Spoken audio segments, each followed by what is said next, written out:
Nos Estados Unidos, temos os 3 principais índices norte-americanos em negociação nesta quarta-feira. Temos indicações diferentes para Dow Jones, S&P 500 e Nasdaq. Dow Jones sobe 0,36, tem companhias mais tradicionais do setor industrial, enquanto S&P 500 e Nasdaq seguem na direção contrária. Grandes companhias de tecnologia pesam para estes 2 índices, por isso que a gente vê S&P 500 basicamente no 0 a 0 e o Nasdaq caindo 0,43%. Já que a gente chamou a atenção para a moeda norte-americana, o dólar que está nos 5,20, até me surpreendendo nesse fechamento de mercado, a gente continua falando sobre o mesmo tema com a nossa analista de economia, Lucinda Pinto. Lucinda, bem-vinda novamente aqui ao fechamento de mercado. Me assustei agora e, como eu, tenho certeza que há muitos aqui na nossa audiência, na nossa programação, preocupados com este dólar 5,20. Tem algum motivador específico para isso estar acontecendo agora? Quer se assustar ainda mais? Eu gostaria de ficar mais tranquilo, mas se for para assustar mais e trazer a informação... Sabe quanto que o dólar sobe em junho? 3,40%. Eu também fiquei impressionada. Ainda cai mais de 5% no acumulado do ano, mas aí nesses primeiros dias, 24 primeiros dias de junho, tem uma alta importante. Não é um movimento local, não é um movimento do real. Não é culpa do Brasil, teoricamente. Em parte. Eu não fiz esse exercício, acho que seria importante a gente olhar o ranking das moedas para ver qual é a nossa posição, porque Perfeito. Aí a gente pode entender se a gente está contribuindo ou não, possivelmente estamos, mas o fato é que existe um movimento global de revalorização do dólar. E é muito interessante, Gabriel, porque quando a gente olha para o preço do petróleo, que está ali de novo nos $70, caiu ao menor nível hoje desde o início do conflito, a sensação que dá, e eu conversei com algumas pessoas que usaram essa expressão de forma tranquila, de que a crise do petróleo, a crise do Irã acabou. Tem muita coisa para ser acomodada, para ser digerida, tem todo o rescaldo da inflação, a normalização das cadeias produtivas, mas quando a gente olha para o mercado financeiro, a leitura dos especialistas é de que essa história já acabou, já passou. Vamos para o próximo capítulo. E o ponto é, o mundo está completamente diferente hoje do que estava quando essa crise começou. E uma mudança importante, uma alteração importante é o fato de que, se a gente discutia naquele momento ali, perto do dia 24, 27 de fevereiro, se o dólar continuaria perdendo força e perdendo seu espaço como moeda de valor globalmente, hoje a gente está vendo que o dólar volta ali para o centro e ele está ganhando força diante das principais moedas do mundo, emergentes e também de países desenvolvidos. O dólar está subindo bem em relação ao euro. O índice DXY, me corrija se eu estiver errada, acumula uma alta de mais de 2,4% agora no mês de junho. DXY é um índice que mede o comportamento do dólar diante de uma cesta de moedas. E o que aconteceu? O que mudou, Gabriel? Quando a gente entrou ali no início do conflito dos Estados Unidos contra o Irã, a gente tinha uma economia americana fragilizada, dúvidas ali sobre o comportamento do mercado de trabalho dos Estados Unidos, um cenário de corte de juros, não se sabia exatamente em que intensidade, em que sequência, com que frequência, mas a perspectiva era de mais corte de taxa de juros por lá, e tudo isso dava vigor ali para outras moedas. A gente tinha também uma mudança de postura por parte dos investidores globais em relação às ações de tecnologia. Lembrando que elas estão todas no índice Nasdaq, que as empresas de tecnologia estão basicamente nos Estados Unidos. Existem muitas empresas na Ásia também, mas elas muitas vezes são negociadas no mercado americano. Então, os investidores estavam vendendo esses papéis para comprar ações de outras bolsas que estavam mais atrativas, o Brasil se beneficiava disso, e a gente termina aqui, ou estamos saindo desse período de crise, se a gente pode dizer que essa crise acabou realmente, saindo desse período com as ações de tecnologia de volta ao centro das atenções, os investidores comprando de novo esses papéis.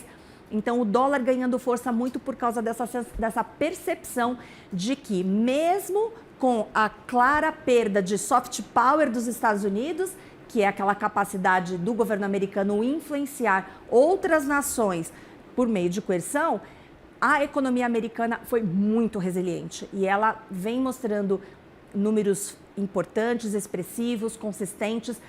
Inclusive, no mercado de trabalho, a gente viu os PMIs dos Estados Unidos ontem mostrando uma recuperação consistente, cenário que leva o mercado a acreditar que pode ter aumento de juros nos Estados Unidos este ano. Tudo isso fortalece o dólar.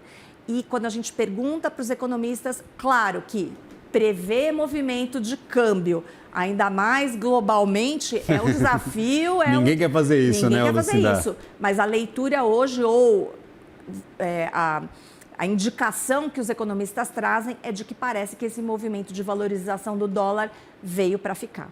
Perfeito. Inclusive, eu trago aqui algumas informações bastante esclarecedoras sobre essa percepção de fim de crise. O câmbio faz esse mesmo movimento, mas quem está caindo demais recentemente é o petróleo. Quanto que está hoje o petróleo? 73 dólares, viu, Lucinda? Quanto que estava o petróleo no dia anterior ao começo da guerra? Eu te dou uma chance para acertar. 72 dólares. A gente está apenas $1 acima do patamar anterior à guerra. Ou seja, tudo aquilo que a gente viu de crise, de encarecimento, de petróleo a 120 dólares, não existe mais nos contratos futuros. Reforço. Ter um contrato no mesmo preço do início da guerra não significa normalização dos fluxos de petróleo, não significa que o mercado está de volta ao mesmo patamar que estava lá atrás. Mas o preço que os traders estão colocando na tela é exatamente o mesmo, o que dá uma boa indicação de que temos esperanças de que as coisas vão se normalizar nos próximos 2 meses. Exatamente, né, Gabriel. E a gente tem que lembrar que esses contratos futuros de petróleo, no fim, eles são termômetros que se antecipam, no fim das contas, ao que vai acontecer na economia real. Então, a gente viu o preço do petróleo subir muito sem que tivesse qualquer problema de oferta. Então, o fato deles estarem se normalizando agora é uma indicação de que existem sinais de que a normalização está por vir. O mercado se antecipa a esse movimento. A gente, claro, vai carregar uma inflação, a gente tem falado bastante sobre isso. Tem toda uma questão de infraestrutura que foi desmontada ali na região do Oriente Médio. Tudo isso, obviamente, vai ser levado em consideração, mas a gente não pode esquecer que antes disso tudo começar, a gente lidava com uma situação de super oferta de petróleo. Então, tinha um cenário de queda importante ali dos preços. Então, o fato é que, diante desses números, é que a gente consegue afirmar que, neste momento, a menos que venha aí algum movimento diferente, algo novo que não está no radar, o que a gente tem realmente é uma sensação que, para o mercado financeiro, essa questão ficou para trás mesmo. Perfeito. Inclusive, são contratos altamente especulativos, negociados para entrega daqui 2 meses, então tem um mundo a acontecer em 2 meses. Vamos ver o que acontece com esses preços de petróleo, porque tivemos algumas ameaças durante o final de semana de vai fechar de novo o Estreito de Hormuz, não vai fechar, e aí a gente vai ficar refém dessa discussão. Mas, por enquanto, sensação de que crise acabou, é o que você traz aí de algumas fontes com quem você conversou, não praticamente, mas para o mercado financeiro em quesitos de preço. E aí a gente entra naquela discussão, porque lá fora, o que realmente trouxe muito dinheiro, Lucinda, foram as Big Techs. Eu lembro de estar sentado exatamente nessa mesma bancada, falando que o mercado estava com medo de uma bolha de inteligência artificial, de que o dinheiro ia sumir, de que nada ia dar retorno. Essa bolha sumiu, né? Não tem mais ninguém falando nesse assunto. Mais ou menos. Eu acho, Gabriel, que esse assunto vai voltar, porque tem uma questão importante que é o seguinte, você tem um monte de empresa correndo ali nessa cadeia, né? Tem empresas de software, as empresas de hardware, terras raras, chips, componentes, etc. Tem dinheiro para todas elas? Você tem grandes empresas crescendo muito na Ásia, na Coreia do Sul. Então, Taiwan, tem dinheiro para investir em todas elas, ainda mais num cenário de juros mais altos. Eu acho que tinha toda uma discussão, ela permanece, obviamente, como é que essas empresas vão monetizar esse investimento que elas estão fazendo.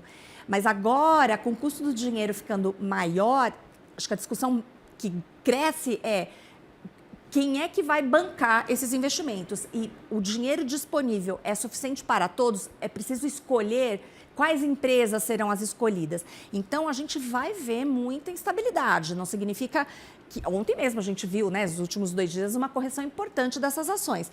Hoje, o investidor global voltou a comprar empresas de tecnologia. Amanhã ou depois pode ter uma reavaliação. Sabe, né? Agora, o que parece, Gabriel, é que, de fato, tem esse ambiente aí de economia americana mais forte. E a gente tem que lembrar que nos Estados Unidos, a pessoa física compra muito ação. Então, é natural, né, para o americano participar do mercado de ações. Então, quando as bolsas estão subindo, você tem um ganho de renda por parte da população.